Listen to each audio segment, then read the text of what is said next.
Mega మేనల్లుడు సాయి తరం తేజ్ హీరోగా కిషోర్ తిరుమల డైరెక్షన్ లో వచ్చిన సినిమా చిత్రలహరి. ఇక లైఫ్ అంతా ఫెయిల్యూర్ తో సతమతమవుతున్న విజయ్ కథతో వచ్చిన సాయి తేజ్ ప్రస్తుతం తన కెరియర్ లో సక్సెస్ కోసం చేస్తున్న ప్రయత్నం నిజంగానే సక్సెస్ అయిందనే చెప్పాలి. ఇక వరుసగా 6 సినిమాల ఫ్లాప్లు అవ్వడంతో చిత్రలహరి మీద చాలా ఓప్సే పెట్టుకున్నాడు సాయి తేజ్. ఇక కళ్యాణి ప్రియదర్శన్, నివేద పేతురాజ్ హీరోయిన్ గా నటించిన ఈ సినిమాకి దేవిశ్రీ ప్రసాద్ మ్యూజిక్ కూడా చాలా పెద్ద ప్లేస్ అయిందని చెప్పాలి. ఇక ఏప్రిల్ 12న శుక్రవారం రిలీజ్ అయిన ఈ సినిమా 3 రోజుల్లోనే 8 కోట్లను, అది కూడా 2 తెలుగు రాష్ట్రాల్లో సంపాదించడం విశేషంగా చెప్పుకోవచ్చు. ఇక కొన్నేళ్లుగా ఎదురు చూస్తున్న Sai Tej super hit cinema Chitralahari అవుతుందని పక్కాగా అంటున్నారు.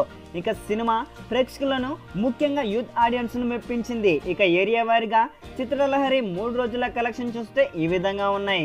ఇక నైజాంలో 2.70 కోట్లు, సీడెడ్ లో 1.38 కోట్లు, ఉత్తరాంధ్రలో 1.10 కోట్లు, ఇక కృష్ణలో 0.58 కోట్లు, గుంటూరులో 0.67 కోట్లు, ఈస్ట్ లో 0.78 కోట్లు, వెస్ట్ లో 0.52 కోట్లు, ఇక నెల్లూరులో 0.29 కోట్ల షేర్ కలెక్షన్స్ రాబట్టి ఇక ఏపీ తెలంగాణలో టోటల్ గా చూసినట్లయితే 8 కోట్ల షేర్ కలెక్షన్స్ ని వసూలు చేసి అందరికీ షాక్ ఇచ్చిందని చెప్పాలి.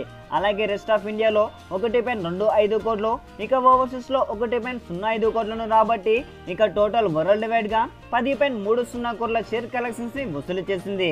ఇక మరో 2 రోజుల్లో ఈ సినిమాకి పెట్టిన పెట్టుబడి అంతా వచ్చేసి లాభాల బాట పడుతుందని సినీ ప్రముఖులు అంటున్నారు. ఇక ఈ సినిమా తేజ్కు ఒక టర్నింగ్ మూవీగా కూడా నిలుస్తుందని అంటున్నారు. ఇక ఇదిలా ఉంటే ఈ రోజు కలెక్షన్ విషయానికి వస్తే ఒకవైపు మధ్యలో సినిమా ఉన్న మంచి కలెక్షన్స్ రాబడుతూ దూసుకోపోతుందని చెప్పాలి. ఇక ఈ రోజు మన 2 తెలుగు రాష్ట్రాల్లో 1.80 కోట్ల షేర్ కలెక్షన్స్ రాబట్టింది.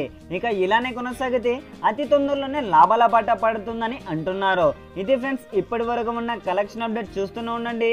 ఇలాంటి మీ హీరోల సరికొత్త సమాచారం కోసం, అలాగే టాలీవుడ్ కి సంబంధించిన సరికొత్త న్యూస్ అందరికంటే ముందు మీరే తెలుసుకోవాలనుకుంటే కింద కనిపిస్తున్న రెడ్ కలర్ సబ్స్క్రైబ్ బటన్ ని క్లిక్ చేయండి.